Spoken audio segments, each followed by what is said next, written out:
Жек Лондны зохиол Саран хөндөй 28 дугаар хэсэг. Саксон Бэл 2 Роусбургт хүрэхийн алдад Саксон жолоо барьж хажуудаа Посомыг суулган явах хагаад яг хотод ормох цамардан алах болов.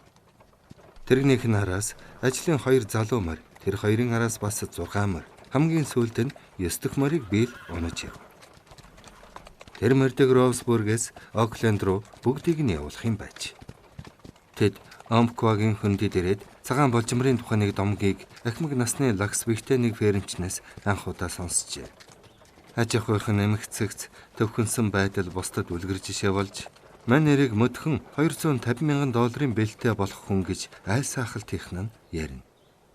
Та фермч цагаан болжмор хоёрын тухай домог сонссноо гэж фермч хоол идэх зур асуухад Бэл ертөнцид цагаан болжмор байдаг гэж бодчих явсангүй гэхэд тэм зөвстэй болжмор тун ховор.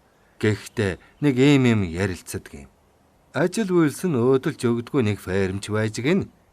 Яаж чармаагаад аж ахуйгаан татаж чадахгүй байж. Тэгтэл нэг сайхан нартай өдөр энэ газар ёр вишийн гайхалтай цагаан болжмор байдаг гэж дуулж шүү. Өөрийн хранаар л азтай хүн олж харна. Барай давбал аз жаргал эдлэн гэжээ. Тэгж сонсныхаа маргааш өглөө үүр дөнгөж тамдгэрч эхлэхийн үед нөгөө фермч маань босч очоод болжморон хүлээж гэнэ. Өглөө болгон очисоор хэдэн сар болсон боловч ёр барааг нь олж харсангүй гин. Гэд фермч толгойс ихсрэв. Ёрдож олж харсангүй.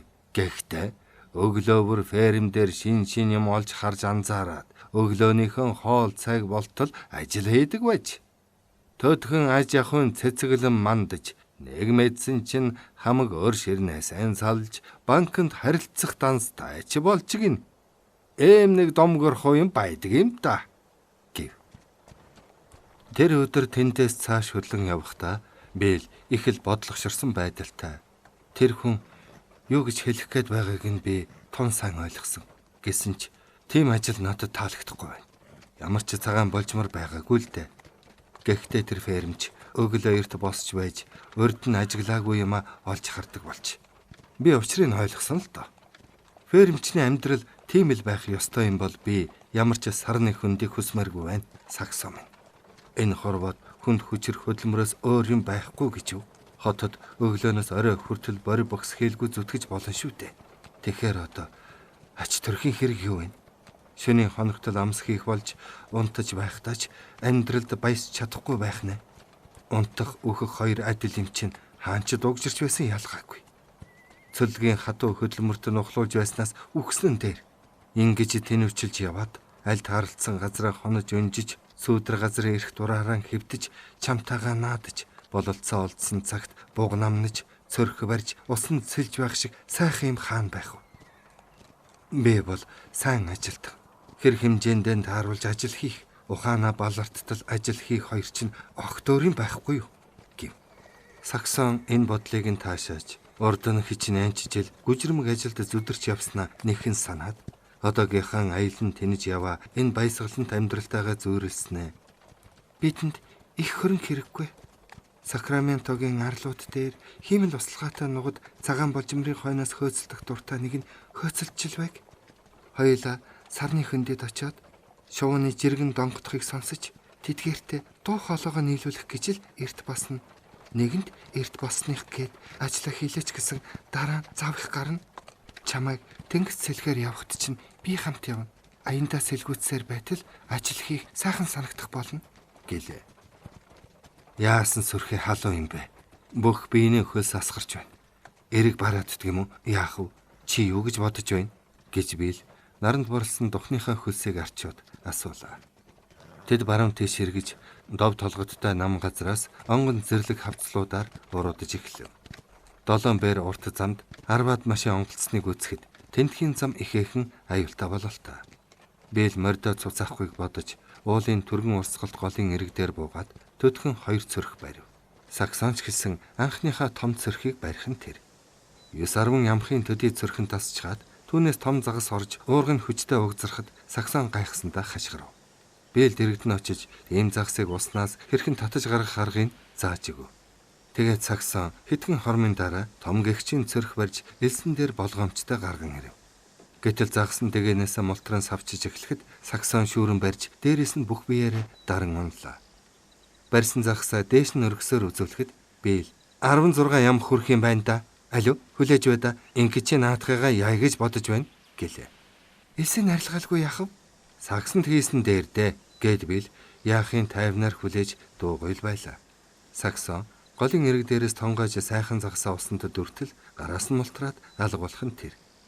Хөө яана гэж гонсон хашгирахад Бээл байрсан юм алдахгүй байхыг бас сурах хэрэгтэй дээ гэж сургамжлав. За яах вэ? Чи диктаторгүй тийм загас нэг ч удаа бариагүй шүү дээ гэж мөчөөрхөв. Тийм ч тийм ээ. Алдартай загас ч юм намайг ч гэсэн дэгээд ч гисэн байхаа гэж Бээл инээдэн болгов. Юу ч гэж хэлмээр юм дээ. Сайн мэдэхгүй байна. Нөгөө нэг залуу шиг болсон ч байж мэднэ. Хориотой цөрх барьлаа гэд өөрийг нь барихад хамгаалж байгаад ийм боллоо гэж хэлснийг санаж байгаа биз дээ. Бээл бодоод ойлгосонгүй. Цөрх намайг дайрахаар нь би барьсан гээгүй юу? Гэж Саксон тайлбарлахад Бээл инэв хийлээд 15 минутын дараа чи намайг сүрхий сонжлоо доо гэв. Тэнгэр үйлрэхэг байсан тул тэдний Коуки голын эрэг даган явж байтал гинт их манан бүрхжээ. Хөөх, яасан сайхан бэ? Чийг үзэлгүй хорчээсэн юм болох төгсөн байна шүү. Манан ийм сайхан гэж хэзээч бодоогүй. Одоо л гэж Бээл ихэд баярлан чанга ярихад Саксон бөө манан тэврэн авах гэж байгаа мэтээр тэвэр тэлснэ борсоор л манан дунд сэлэх адил хөдөлгөөн хийв. Тэгснэ нарнаас залхна гэж байдаг юм байна. Сүүлийн хэд хоног халуун нарны зовлон бишгүй амслаа шүү гэв. Тийм шүү. Сакраментогийн хөндөд орсноос хойш нар хэтрэгч бас л дими юм байна. Одоо л би ойлголоо. Нар чинь дарсрахгүй юм байна шүү дээ. 7-8 хоног тэнгэр муухарч байгаад нар гарах хичнээн сайхан байдаг билээ тийм ээ.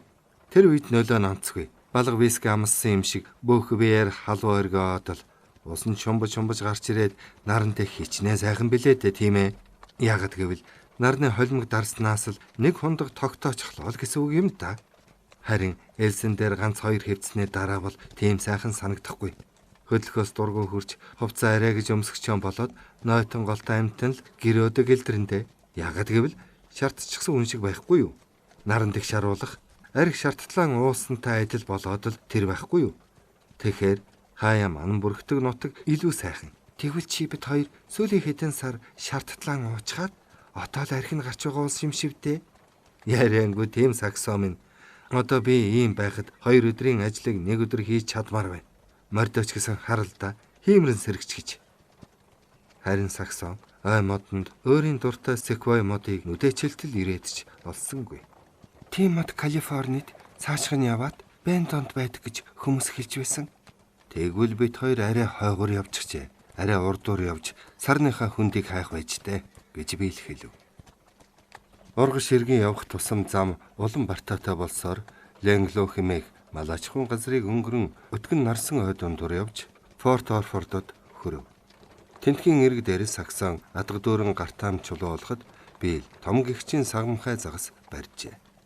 Энэ газар төмөр зам хараахан тавиагүй байсан тул урагшлах тусам хөнгүй мэт санагдах агаад алтан болонд хурж очиход хуучны танил улсан Роуг мөрөнтөөгөө дахин золгож номхон талай цутгадаг гармаар нь гатлах заваар цаад эрэг дээр нь гарчээ. Цаашлах тусам байгалийн байдал чих хулга, зэрлэг, зам бартаа их, хот айл, ойн цагаалсан газар үзэгдэх нь улам цөөрч байна. Энэ нутагт Ази, Европ хүн огт үзэгдэхгүй гагцхүү анхны нүүдэлэн эргэсэд тэдний удам судрынхан оршин суух хамаа. Илчилгүй хээрийг өхөр тэргээр хэрхэн үйлээ үзэн туулж байсан тухай дурсан ярихыг Саксон өвгөд хөгшдийн амнаас олонтоо сонсож явлаа. Тэдний ярьсанчлан анхны нүүдэлэн эргэсэд өрнөдийг зорин аялсаар номхон далайн эрэг хурж тийхүү өрөндийн хязгаар нутагт очиод арга буюу мохордон тэндээ газар цэвэрлэж янзалж гэр байшин босгон суух болжээ. Тэр цагаас хойш тэдний амьдралд шалтай их өөрчлөгдсөн юмгүй. Ядахна төмөр зам тавигдаагүй болохоор одоо хүртэл энтхийн бартаатай муу замаар ганц ч машин явж үзээгүй ажээ. Тэдний нутаглаж буй газар Хүн айл битүүж гисэн нуг хөндий хоёрын завсрын зэлүү дуул нуурыг барин зүүн тийш явбал анчин хүнд ёстой диважин гэмээр газар тааралдана гэж биэл сураг дууснаар барахгүй. Ер нь саяхан явж ирсэн газар маань бишгүй ан амьтантай байж таарна хэмээн мэрийж байна. Үнэхээр Мордехай амийг татан зогсоож жолоогоо саксонд баривлаад шууд суудал дээрээсээ салаа эвэртэй сайхан гэгчийн нэг бог намнаж байсан удаатай билээ.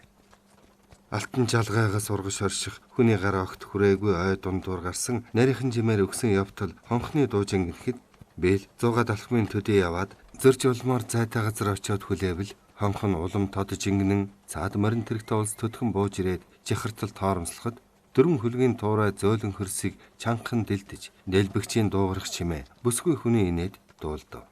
Чадамгай жолоодож байна шүү. Хэлхөө алга.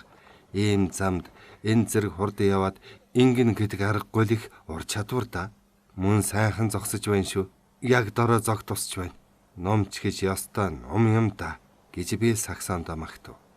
Өксөр зам нь тун их тахиралцсан тул нэгтээш эргэх үед дөрвөн хээр морь хөлөлсөн өндөр хоёр дугуйтай тод хөрөн будагтай бэсрэг сүх модны завсраас гялалзан харагдсанаа яг эрхэхийн даваан дээр түрүүчийн хоёр морь дахин цогсхийн үзэгдэж хөнгөн сүх холуур дүгрэн тойроход дугуйнуудын хигээс мяралзан ялсхийг хагаад төдхөн хотолцсон модон гүүрээр өөдөөс нь шууд тарчиг төрчиг айсв. Нүүрэн талд нь эрэгтэй эмэгтэй хоёр зэрэгцэн сууж, ард талд нэг Япон хүн, баахан хөвөн хайрцаг, загасны дэгэ, буу, эмээл, тогтоотой бичгийн машины дунд шомбох ба тэргэндээ аргын сүрхээ олж тогтоосон өдөө төдий бугын эвэр тал бүрт нь толгой дээр нь архаж сэрсэж харагдана. Үгүй эн чинь Хестингсийнхэн байна шүү дээ гэж саксон дуалтахад Хестингс бас хөөе үгүй эн чинь гэд тэргээ зогсон хашгирав. Бүгд тийхүү санаандгүй уулзсандаа баярлан амар мэндэ мэдэлцэв. Нөгөө Япон хүнтэй ч бас найрсгаар уулзав. Тэр Риавист орохоор тэнэг чөлгөөр явхад таарлцсан хүн байлаа. Сакраментогийн арлуудаас өөр байгаа биз? Тийм ээ гэж Хестингс саксоноос асуугаад энэ ууланд Америкт анх нүүдэлж ирсэн хуучин аймгийнхан л байдаг юм да. Өөр болсон юм юу ч үгүй. Эднийг Джон Фокс манай орчин үеийн өвөг дээдс гэсэн нь учиртай. Нэрэж бидний өвөг дээдэс иймэрхүү л улс байсан байх гэв. Тэгээд тэд 2 сарын турш ийм урт удаан аялал хийж одоо эндээсээ хойш эргэж Орегон, Вашингтоноор дайран Канадын хэл хүрэх бодолтой яваага ярьлаа. Тэндээс мордо буцаагаад өөрсдөө галт тэргээр буцна гэж Хестингс хэлэхэд би л та нар ийм хурд явж байж одоо эндээс хэтрээгүй байдаг чинь юу вүлээ гэж өөчлөхөд Хестингс авгаа байсгээтэл буудалд юм чинь аргагүй шүү дээ гэж тайлбарлав. Бэд чинь Хоопын дархан цаастай газар хүрээд тэндээсээ 3 эрдэнэ Каламат мөрөнгөөр заваар уруудаж далай хүрээд Кэрийн харанхуй шугууд 2-7 хоног болоод одоо л буцаж яваа улстай гэж Хестингс нэмж хэлээд та хоёр тэнд заавал очоорой. Өнөө оройдоо уулын аж ахуй хүрээд тэндээсээ Кэри рүү эргэж болно. Харин замгүй болохоор мордо хадгалуулаад орхих хэрэгтэй. Ан амтэн элбэхтэй гэж гайхмаар. Би уулын арслан 5-ыг, баавга 2-ыг буудаж авалсан. Бугвал зөнд яриад ч яах вэ? Тэр бүхэл хандгай цөөвтөр сүргээрээ явж байх харагдан. Хандгай агнааг бай, хориотой. Энэ эврүүдийг нэг өвгнөөс худалдаж авсан юм. Би ер нь бүгдийн сайхан ярьж өгье гэлээ. Ирчүүдийг ярилцаж байх хооронд Саксон Хестингс хадагта хоёрч цаг хоосон алдсангүй. Зохиолчийн гэргийг хөдлөхийнхэн өмнөхөн мартсан та хоёр сарныхаа хөндийг олсон уу гэхэд Саксон толгойс өгсрөв. Сайн хэрвэл олох байлгүй. Харин Сономагийн хөндөд заавал очиж манахаар айлчлаарай. Тэр хүртэл зорьсон хөндийг олохгүй бол хамтдаа нэг юм бодцгоё л доо гэлээ. Белкерийн шугууд очиж Хестингсээс жилүү олон баавгай уулын арслан авлаад 3-7 хоногийн дараа тэндээс гарч Калифорний хил хязгаарыг давхад Саксоны дуртай Секве модоч тааралджээ. Ялгаа нь гэвэл асар том юм. Бэл мордо зогсон суудал дээрээс өвсрөн бууж нэгнийх нь хэмжээг авах гэж тойрон алхаж үзснэ. 45 тал алхам гэдэг маань голчоор 15 гэсэн үг. Бүгд ийм зарим ч арай бүдүүн харагдана. Энд нэг арай нарийнхан байна. Голчоор 9 дохоогоос хэдрээгүй. Өндрөөрөө аль нь ч ялгаагүй бүгд хэдэн зуун дохой хүрнэ гэхэд Саксон. Би л намайг үнэхээр Секвен төгөлд оршуулаарай гэв. Би чамайг өөрөөсөө өмнө өгөхийг зөвшөөрөхгүй. Хожим гэрээс үчгтээ чиний хүссэн газар бид хоёрыг оршуулаарай гэж захиил да гэлээ. Аялагчид маань өмнө зүгийг зорин эргийн дагуу явах замдаа агнах газар агнаж, загасчлах газар загасчлан, усан чумбах газар шумбаж, морины наймаа хийх газар агтмаар худалдан авч байлаа. Авсан морьдоо галт онгоцоор Окленд руу явуулж байв. Тинхүү аялагта дорнодын нэг муж улсын нутаг дэвсгэрээс их том Делнортой Хамболд нутгаар дайрч бүр Мендисиног өнгөрөөд Санамаг чиглэн асар их ой тайг дундуур гарч хурдан урсгалтаа уулын гол мөрөн гаталж цэцэг навчин дэлгэрч нахиалсан тоолж барамгүй олон нуг хөндийг дайран гарав. Саксонч сарныхаа хөндийг цөхрөлтгүй хайсаар явлаа. Заримдаа бүх талаар тохиромор газар тааралдавч нэг бол төмөр замгүй, нэг бол нөгөөх дуртай мод нь байхгүйгээс гадна голцоо манан хөднөө нэхэдсэн газар тааралдах тул бид хоёрт нарны холимог дарс хаях хэрэгтэй шүү дээ гэхэд би л хариудна.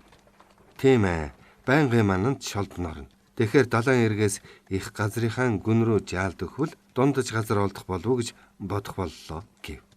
Нэгэнт намрын улирал эхэлж эрт харамхуй болдог болсон үед тэр хоёр хуучин Фортросын тэндээс Юкайны нилээд зүүн тэгүр орших Оросгол хэмээх хөндий тийш эргэж Касадеро Гернвил орох замаар явсаар Сантарос хүрч нөгөө авсан хэдэн морь Окленд руу явуулах гэж саацсаар үдээс хойшил Санамагийн хөндийг зорин зүүн ургаш хөдөлжээ.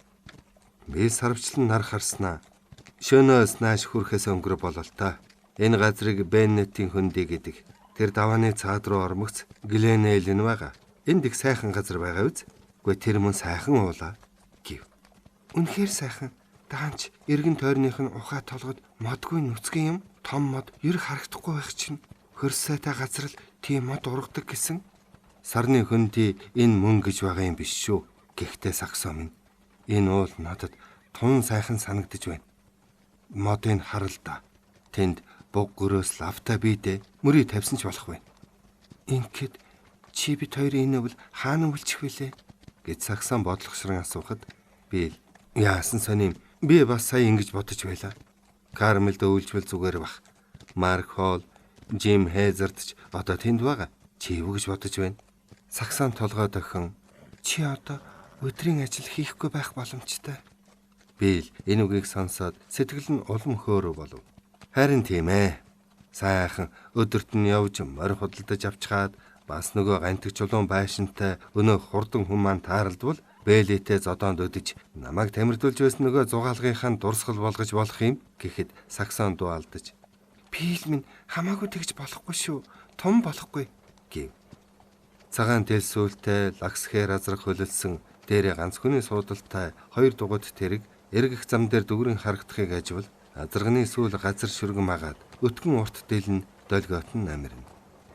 Азраг гүүдийг өнөрлөн хошуугаан өргөхөд цагаан дэлн салхинд дэрвэн хийсэв. Толгоогоо өвдгөө хүртэл духуйхад цагаа хоёр жихнийх нь хоорондоор гайхмаар лужир хүзүү номлон чадаа. Азраг хазарын ирэхээр явахгүй гэсэн юм шиг толгоогоо дахин ганайлгахад жуусан сууж яваа хүн холуур дүгрэн эргэв. Азрагны чинхэрцэн мэт том хоёр харнууд Бэл Саксон хоёрт галын хөхтөл шиг санагджээ.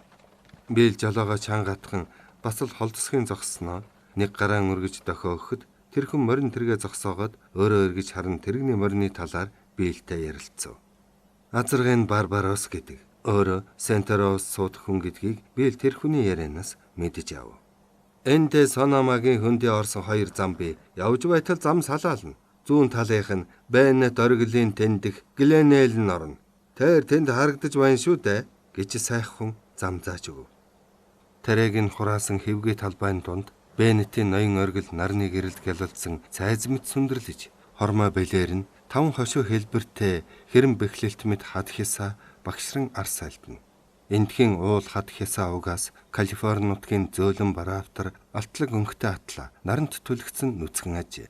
Нөгөө хүн баруун салаагаар нь явсан ч баахан сунгу өгсүрээс биш мөн л Гленейлэн орно. Ийм сайхан морьдтой хүнд хаагуранч явсан айлтгүй л дээ. Газар орны байдал хаагур явбал илүү сайхан бол гэж Саксон асуув. Баруун замаар нь явбал Сонама уулын хормойг тойрч Куперс Гровоор дайрч очиндоо гэлээ. Би Саксон хоёр тэр хүнтэй салах ёс гүйцэтгээд хөдлөлгүй язнаж Сентероусын зүг зогчин тэмүүлэх Барбарос азрахын ихэд сонирхон харлаа. Үүнхээр дог юм аа. За тэгвэл тэр нутгаар нь хаврал очихыг бодъё гэж Бэл хэллээ. Тэндээс хөдлөө замын салаа хүрэхэд Бэл яах вэ гэсэн байдалтай харахад Саксон "Дөхөө замаар нь явах хэрэг байхгүй бидтэй. Эргэн тойрон ийм сайхан ойтой газар Секвочлап бий байх. Яг энэ хавьд сарны хөндөй маань байгаа ч юм билүү? Яаж мэдэх вэ? Хагас цаг хожих гэж байж үзэлгүй өнгөрчихвөл даанч тусгүй юм болно шүү дээ" гэв. Тэгээд манай хоёр замынхаа баруун салаагаар явхад байн өгсүр даваа тааралдаж байлаа. Өнөөх дөнхөр ууландаан ойртон очвол амны ус энд тэндгүй тааралдаж замын хажуугаар уулын хол жирэлзэн урсаж байв. Дов толгодын дээх нь усан үзмийн мод зуны аагам халуунд шарлсан авч нуг тэгш бэгэлцэгт харагдах байшингуудын ойр хавийн мод сагалгар ногоон хിവэр байлаа. Би энэ ууланд хайртай боллоо гэвэл хүн шоолох байхаа гэж Саксон бодсноо хэлв. Гөөрээр гараад огцом эрэхтэл гинэт ямар нэгэн нууцгай мэд сэрүүхэн харанхуйвтар газар ороод явчихжээ. Том секвой модны их бие энд тэндгүй лүглийж хатаж унсан навчин газрын хөрсөн дээр ягавтар өнгийн хевс дэвссэн мэт харагдана. Лут том моднуудын сүүдэр завсраар хаяа салаавчлан тусах нарны туяа бүүдгэр харанхуй ог сэргэн тэтгэх бөгөөд тэдгэрийн дундуур гарсан сэтгэлийг гижигдэх нарийнхан жимиг даган явбал нэгэнт нас үе дуусгаад чанд руу болсон өвгөн моддын агуй том ормон дээр эвтэйхэн хүрээлж игнэн ургасан улаахан моддын тогтойхон орчинд орж явчихна. Өвгөрч үгүй болсон моддын борийг харахад хичнээн аврах том байсан нь андашгүй. Төглөөс мултраад эгц даваан дээр гарахад Сонома уулыг хүртэл бас олон даваа харагдана. Заман дов толгодын хэвгий бэл жижиг жалга нухчаа дундуур зураах ба энд тэндгүй оймод гол горихтай. Зарим нь замын яг хажуугаар урсах тул ус нь хальж зам дээр жижиг цөөрөм шалбааг тогтжээ. Хур татраад хуураа зун шувтарч байхад энд ийм нойтон байхыг бодвол уйлын хаашиг уул байж таарах нэ гэж Бэл хэлэхэд Саксон "Би энд хизээч ирж байгаагүй. Гэтэл яагаад ч юм төрсөн нутагтаа ороод ирэх шиг санагдаж байна. Ордон зүгтэлсэн болов уу? Энд байгаа гүзээлзэгний мотыг үү? Бүхэл бүтэн төглөөрөө байна. Бас мансанит ч харагдаж байна. Бэл минь гал голомтондоо буцаж ирж яваа юм шиг санагдаад байх чинь юу? Ингээд хайсан газараа олоод ирж байгаа юм биш үз? Бэл итгэх янзгүй инээмсэглэн "Уулын бэлд наалтсан энэ хөндөй юу да?" гэж өөдөөс нь асуухад Саксон "Тиймдээ биш байж болно. Гэхдээ заман сайхныг ботход хөлсөн болсон хөндөйдөө ирэх төхөж буй бололтой. Тийшээ орсон бүх зам сайхан байх ёстой билээ. Бас ер нь би урд нь ийм газар зүйтэлсэн байхаа." Сайхны хувьд үнэхээр сайхан газар байна л да. Ийм газрын 250 алх мэгч Сакраментогийн хөндийг бүх хүйснийх нь хамт бас нэмэрт нь дунд голтой нь ав гэсэн чи би бол солихгүй. Энд буг гөрөөс байдгүй бол би нохон хөө болог. Горих болог элбэгтэй газар гол мөрөн байж таарна. Гол мөрөнтэй газар цөрх байхгүй хаа зайлах вэ? Эргэн тойрон хашаа сарвч пүнц хороо болсон том гэгчийн тоглог байшингийн хажуугаар зөвлгөр модны нэвсгэр навч мөчрийн доогоор явсаар цэлийсэн хүн дээрээ ороход Саксон даруй сэтгэл татагдав. Энэ талаасаа зугуухан урууцаар замынхан аясыг дагжуу гэмээр алгуурхан өгсөн жигдхэн модтой зурвсхан бараан одоочоод тулсан тийм сайхан хөндий жаргаж буй нарны туяанд алтмит шаргалтах нь нэн үцгэлэн төвлөрөөжээ. Тэг дунд нь жигүүртний хаан бүргэдийн үр болсон өтгөн дитэмтэй цорын ганц секвой алсын бараа харах мэт сүглээ. Хөндийг имцэн ногоон нөгөө уулын ноён ориглогч хүртэл ороож юу гэмээр харагдана. Гэтэл цааш яваад хөндөй минь гэж нэрлсэн газараа эргэж харвал Санама уулын жинхэнэ ноён оргил хамаагүй алсад шовлцох бөгөөд хөндөйн залгаа уул нь өчүүхэн төдий салбар мөнийг Саксон олж мэдэв. Цэцэрлэг үзмийн мод ихтэй дов толгод луга хаяалах гүн ногоон жалгуудаа заагалсан тул уул нуруудаас тэртээ ургаш түнчлэн баруун тийш харахвал Санама хөндий түүнийг зүүн талаас нь шахан хумсан сүрлэг уулс нүднээ анх удаа тусжээ. Зүүн гар талын намхан гүвээ дэнж уужалга шинхэн нарны алтан туяанд умбан. Хойд буюу арын газрыг нь ачхвал бас нэг хөндий хагас үзэгдэж цаана нь түүний хашин хязгаарлсан хад зохио ихтэй уул нуруу ярааж дэвнгарт унтарсан цар бүхий хөрөөний ирмэт арзах бараан оргил нь ягаарт нь дунярах тэнгэрөөд зоригтой цойлсон өндөр уул бусдаасаа содон байлаа. Умраас өмнөцөг хөвөрсөн уул нуруу жаргах нарны сүүлчийн туяанд гэлбэлцэн байхад Бийл Саксон хоёр сүүдэр нэгэнт хүүшилсэн газар явна. Бийл Саксоныхоо нүүр царайд орчноо ажиж биширсэн байдал ил байгааг үзээд Мордихон жолоог арга буюу тадлаа. Дорн зүг тэнгэр улаартаж, амтд улаан дарс, гайхамшигт маргад эрдэн мэт өнгөнгөөр солигдно. Санамаа хүндийд нэлцэнхэр сүүдэр бууж, уулсын билөөд өгсөн нүүсээр өнөөх солонгорох долгионд замхарна. Энэ мал Санамаа уул нар шинхэд хүүшилж байгаа нь бөгөөд Саксон түүнийг үг дуугүй зааж биелд харуулхад толгой дохин шогшров. Тэдний чингэлэг тэрэг өнгө холилдсон намхан үдшийн бүрий баруйд уруудаж эхлэв. Дээхэн газар гарахад номхон далайн усны өнгөн дээрээс тэртээ 40 бээрийн холоос бие сэтгэлийг тэтгэн сэрүү татан сэнгэнэ. Хонхор хотгор газар бүрээс наранд түлэгдсэн өвс унсан навч ганцхан цэцгсийн үнэр ханхлан намрын шороо босч нүрийг элбэх мэт болно. Уулын хөвлөрөө орж явсан юм уу гэмээр гүн хавцлын амсар дээр очиод Бийл Саксон руугаа дахин харж жолоо татан цогсов. Хөний хөл хүрээгүй онгон зэрлэг байдалтай тэр хавцал тун үдсгэлэнтэй харагдана. Билээр нь аварга мод энд тэндгүй ургасан байхад хавцлын тэртег шувтаргад үзэгдэх дүнхгэр 3 толгойн жодоо царсан ойн зузаан өмсгөлтэй байна. Тэдний зогсон газараас гол хавцлыг шууд чиглэсэн бас нэгэн хавцал төдийл гүн биш боловч мөн аварга мод ургасан үзэгдэнэ.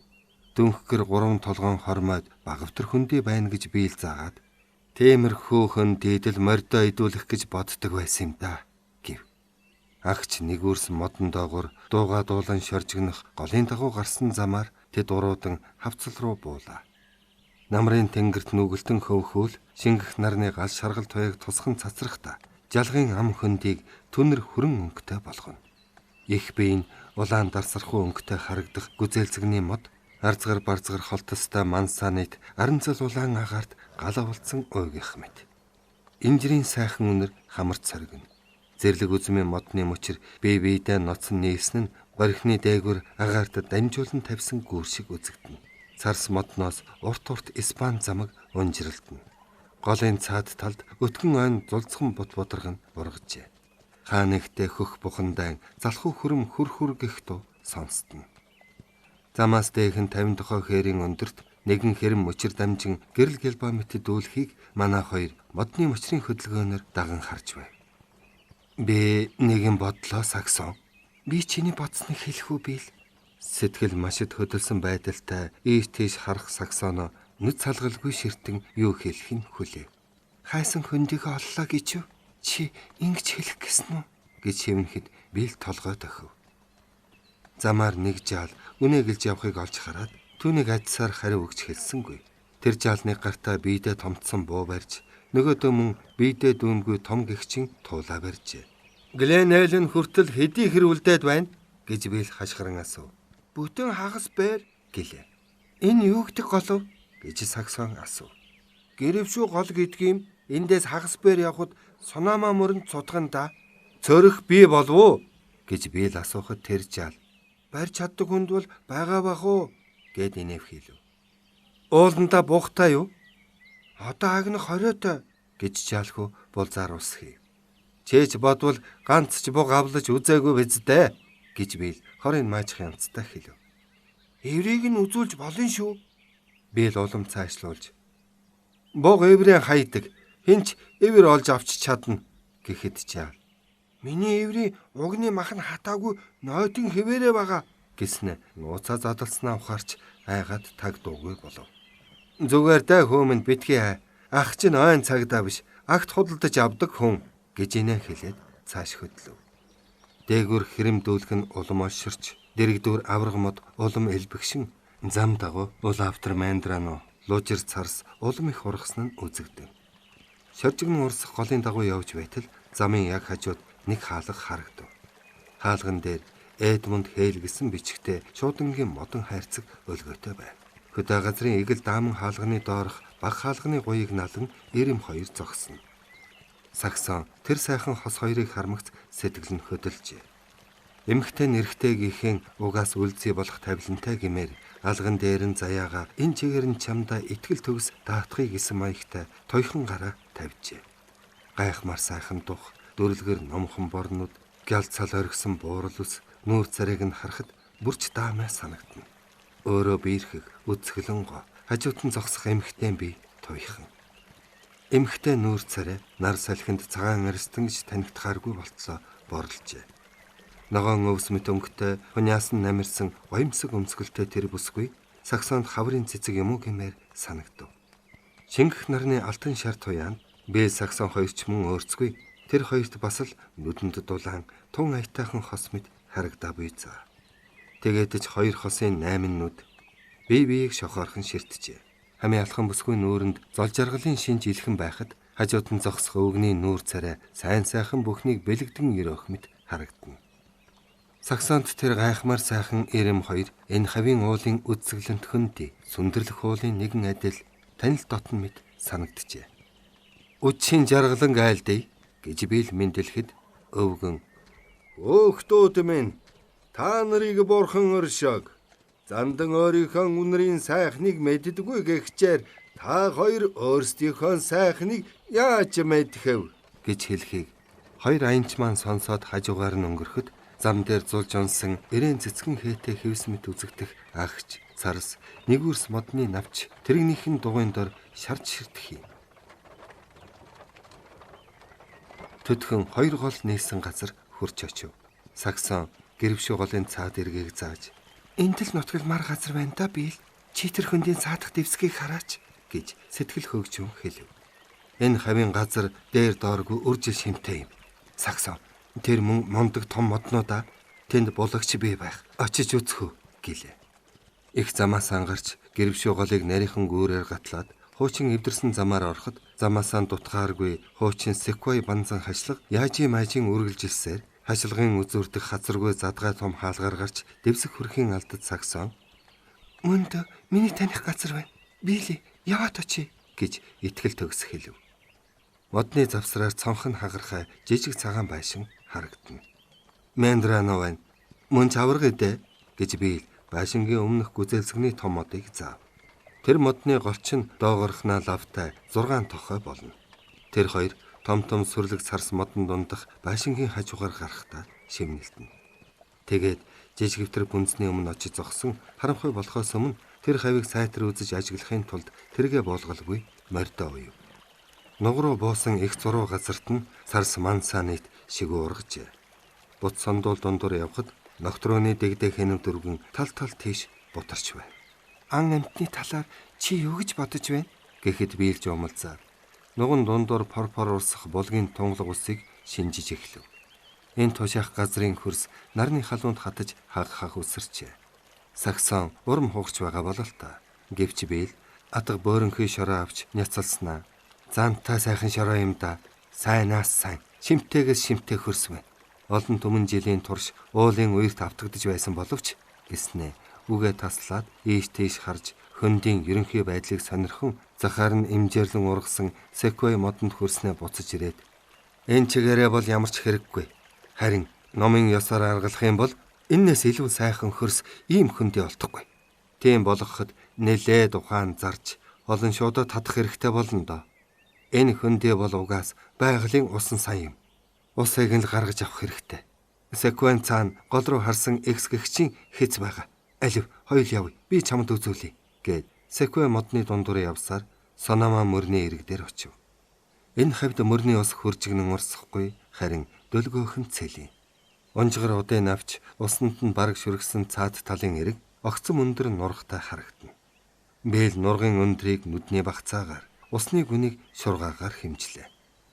15 тохоо өндөр гэдэг чинь ус руу өсөрч ороход тун таатай. Шум багтаж эрх очихын 100 дэлэм гэдэг чинь бас дог гэлээ.